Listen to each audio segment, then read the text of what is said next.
first off, I would like to say that I'm extremely proud of you, brother. You know what I mean? Like, ever since I met you, you've been making strides in art and fashion and now sneakers, right?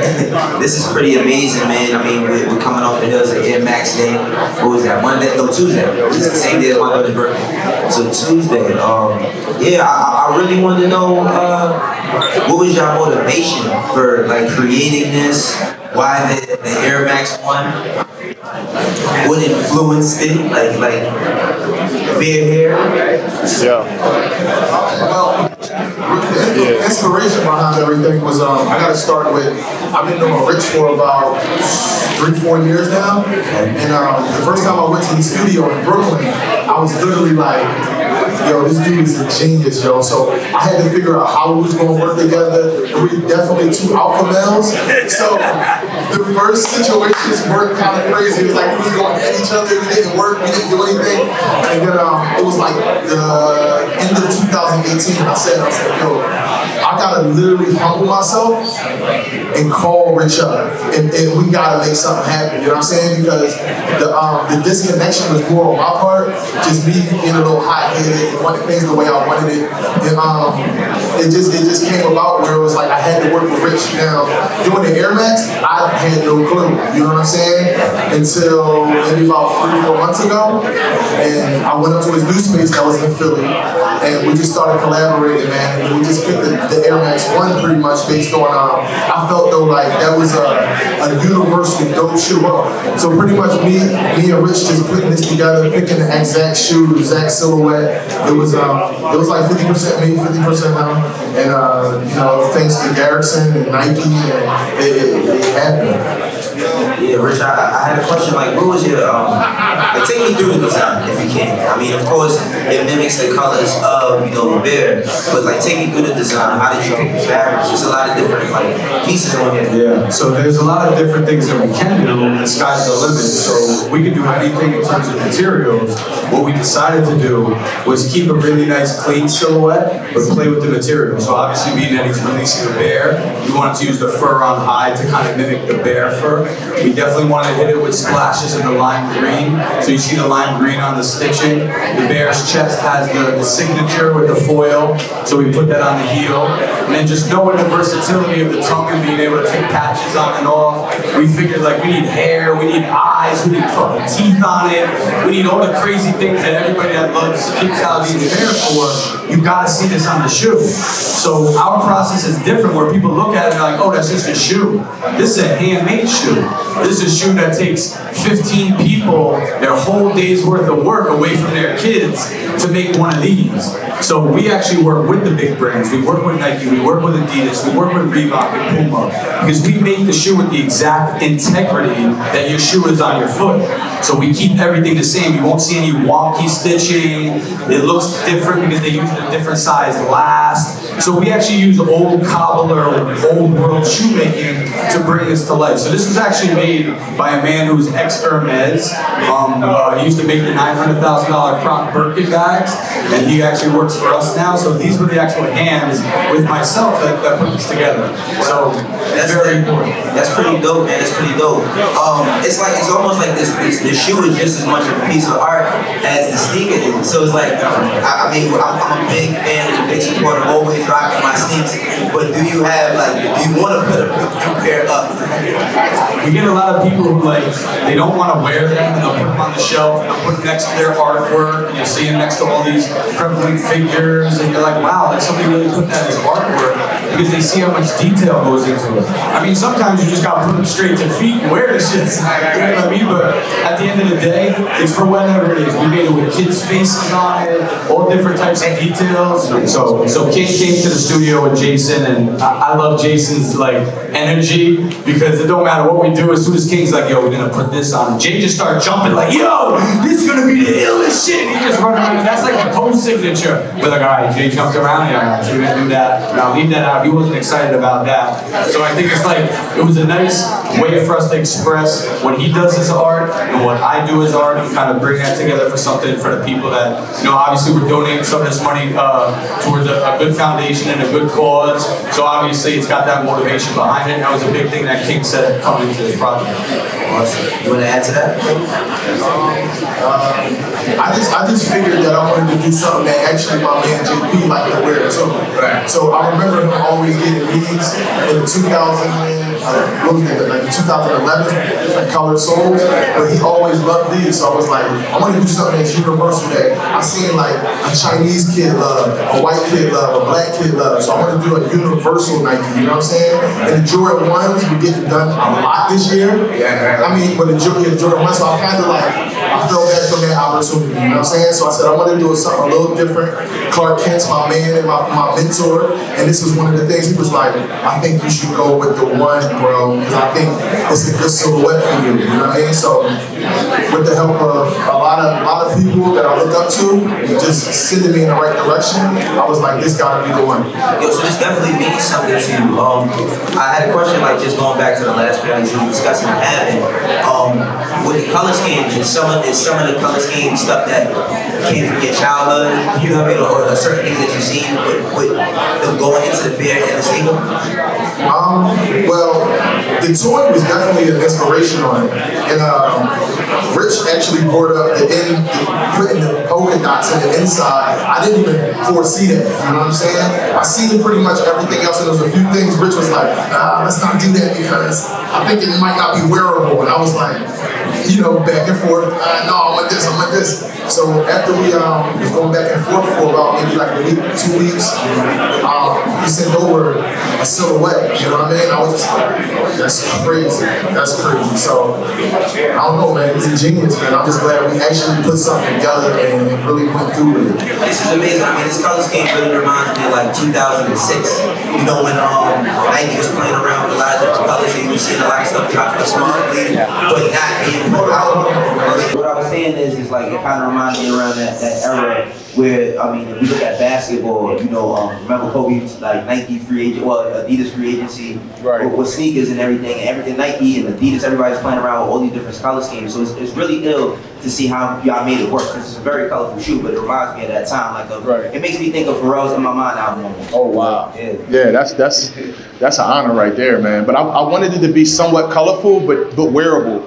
You know what I'm saying? Like, not to the point where it's like, damn, that shoe is a little too much. It's like, I think it's just right. It adds that pop, and it's my artwork, especially from the swoosh and just the color scheme. And I just wanted to add different materials. And Rich was giving me like 50, 60 different materials, like, where you want to use this? Where do you want to use this? And it just happened, man. So I can see this on a little kid. I can see this on a female killing it. I can see this on an older guy that, just might want to dress up his outfit. And, for us, the culture, you know what I'm saying? So it's one of many. It's the first. It's just the first. Rich, my question to you is... We give him a clap for that. Yeah, why not? Rich, my question for you is, with the success that you guys are having, of course, all the stuff is selling out, is this going to be an annual sneaker that we do, or is it going to be a special every now and then, 5, 15? I think I kind of like talk to enough people outside to kind of lie to say, yeah, this is the Bear Max 1, so there gotta be a Bear Max 2, and there gotta be a Bear Max 3. So I'm kind of just like, I'm roping them into it, like without even really like co-signing with them. But I think that, of course, the theme, like the brands sometimes miss out. They missed out on Air Max Day. They didn't do anything really big. We fill that void. So I think that we don't really need anybody to push it forward. It's just a case of we got to have the ideas, we got to have the gumption, we got to put the work and the money behind it to make things like this come to fruition. So I think that really it's a case of realizing, Buddha actually told me this.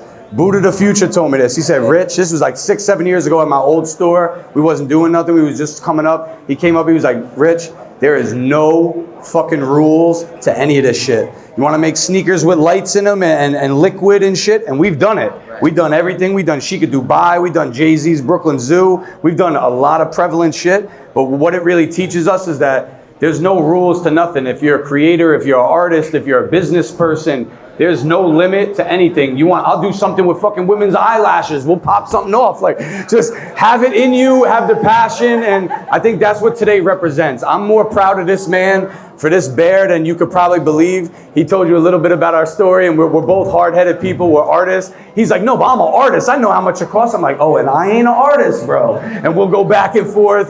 But the bottom line is, it's two passionate people that are bringing their vision to life.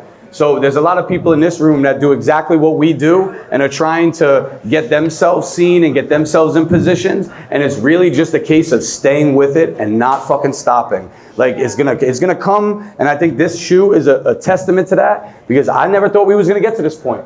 I thought we was gonna be like, nah, bro, we just too hard-headed. We ain't gonna figure this shit out. It is what it is. And we didn't give up. Jay stopped me at Complex Comp, was like, yo, I see you. Get over here. We're gonna do something. We're gonna patch this shit up. And literally, it was like a call. King was like, yo, we gotta do this. So I'm really proud to see the success that he's had. And I'm privileged to be able to design this co with him, side by side. And I'm extremely proud of the final product. Awesome. I think we covered a lot of ground here, but I like to say, throughout this whole process, what was the wow moment for each of you? Like the moment where you're like, oh shit, this is really happening.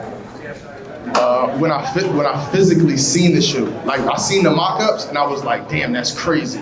But when I physically seen it and started touching it, it was just crazy. And I just want to let everybody know, we didn't kill any bears. We didn't kill no bears. You feel what I'm saying? We don't kill nothing.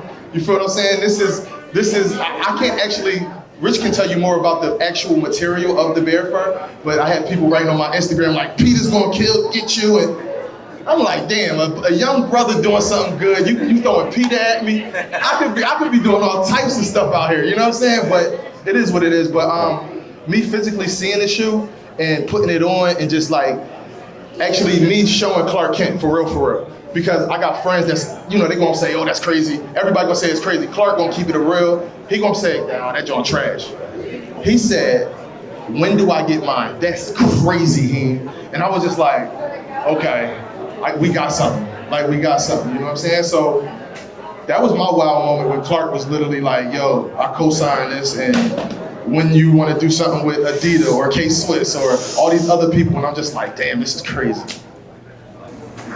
I think my wow moment is when I was seeing the swooshes actually get printed, because I have the privilege to sit in the factory and print it behind me and put this foil stamp on like right at my desk. I'm able to kind of see it and breathe it as it's going on. So I think like all the materials were cut, everything was out, and it's all very like black and a little bit of green and a little bit of suede and the leather, and that all looked good. But the minute this man's art was laid out and I started cutting the swooshes, it was just, I knew an artist was gonna really appreciate this, because every artist in their whole life is always aspired, myself included, has drawn on their sneakers, dreamed of sneakers, wanted to be involved in the culture at whatever level.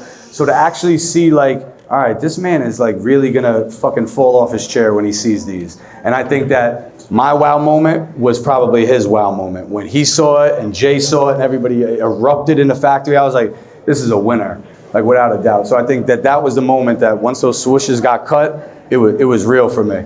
Oh wow! I would just like to say, like for me, I'm able to take myself out of being I'm able to take myself and put myself in a position where I can just be a fan at this moment. Wow. And for me, I just want to say to everybody, I mean, this is the end result of a dream, but it's a lot of things that it took to make this even happen. So if you're in this crowd and you're wondering or you're thinking about everything that you're trying every day and you're not getting results, you can definitely look at the two guys and use it as an example to keep pushing.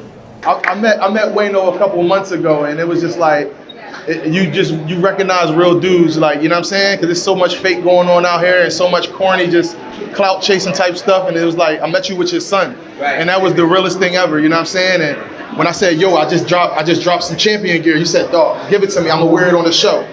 Then I seen you rock it on the show. I said, damn.